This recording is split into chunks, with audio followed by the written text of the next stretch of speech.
Do you desperately want to move abroad, but the only thing stopping you is not knowing where to start? Well, don't worry because I've got you. In this video, I'm going to go over the 4 things you've got to do in order to move abroad.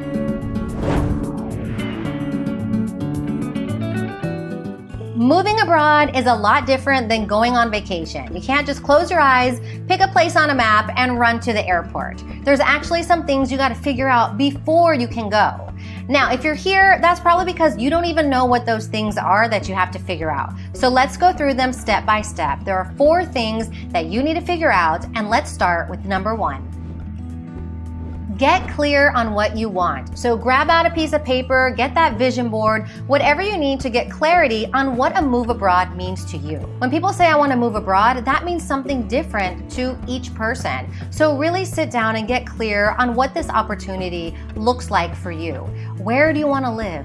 How do you want to be spending your time? What does it feel, look, and sound like? Is this an indefinite move? Are you just going to take a sabbatical? There's a lot of things that you need to get clear about before you can even move forward. But remember, this is your chance to dream big. So be completely honest with yourself about what you want and what you don't want. A move abroad is kind of like a refresh, a restart. It gives you a blank slate to live life on your terms. You can move away from things that don't serve you right now, that aren't in alignment with the life that you want to be living, and you get to start fresh and rebuild and recreate your life the way that you want to. But in order to do that, you gotta get clear. So take some time to really think about what are you gonna be doing on a daily basis when you're abroad? Are you living by the sea? In a big hustling, bustling city? Are you up in the mountains? What are you doing with your time? Are you volunteering? Are you working? Are you making new friends and learning a new language? Really jot down everything that comes to mind so you have a much clearer idea of what a move abroad means to you.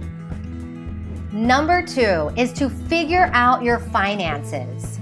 You've got to figure out your career and income and moving abroad because unfortunately, no one is paying us for this courageous leap in life. If you are lucky enough to live off your savings when you move abroad, then you really need to crunch those numbers to understand what is your cost of living going to be in the destination that you want to move to. You need to understand how much your costs are going to be. Are they going to go up?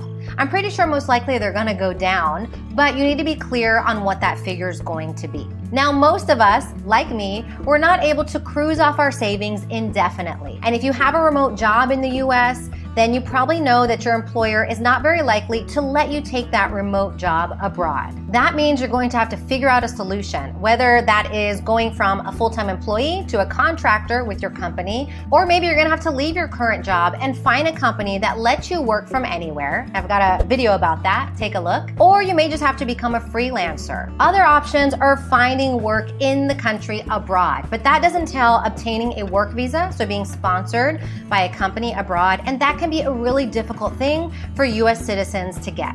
I can't stress enough how important it is to know where your money is going to be coming from and how you're going to support yourself abroad. If you'd like more tips about this, let me know. Maybe I'll make some more videos about how to work and live abroad.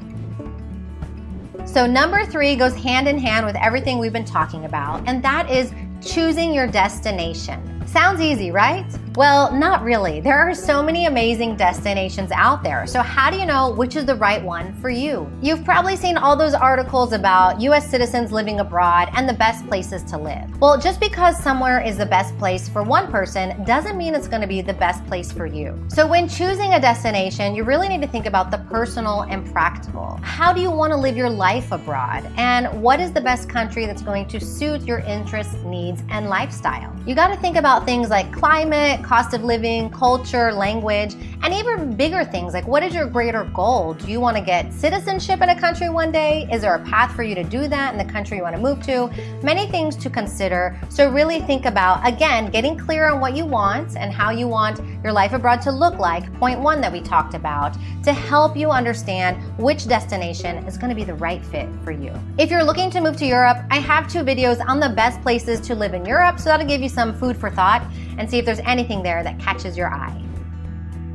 All right, number 4, last but not least, and I think probably the most important, is to identify a visa that you qualify for. Visas can be the biggest hurdle when moving abroad because, again, you can't just pack up your bags and move to wherever you want to. There's a lot of paperwork involved, and you gotta make sure that paperwork is paperwork that works for you. So before you get your heart set on a country, make sure there is a viable visa option for you. Whether you want to work, study, retire, start a business, or something else, you need to check that there are visas available for what you want to do and that you meet the requirements. If you're looking to move to Europe, I wrote the ultimate visa guide to living in Europe, where you can find out about the 18 easiest countries to move to for US citizens and learn about over 50 viable visa options. Be sure to grab your copy. You can find the link below. I update this digital book once a year, and you have lifetime access to all updates with your purchase. So that is it. This is where you start with these 4 steps. Once you have this figured out, the rest is a breeze. If you have any move abroad questions, let me know below.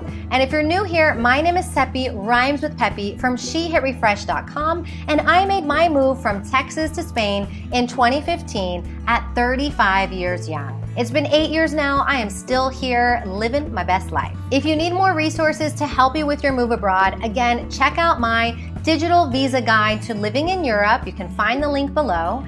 If you're a woman aged 30 and over, please join my next Move Abroad Masterclass and also join my free Facebook community. You can find the link below as well. And if you enjoyed this video, give me a like, turn on notifications, and subscribe to my channel so that you don't miss out on any future Move Abroad content.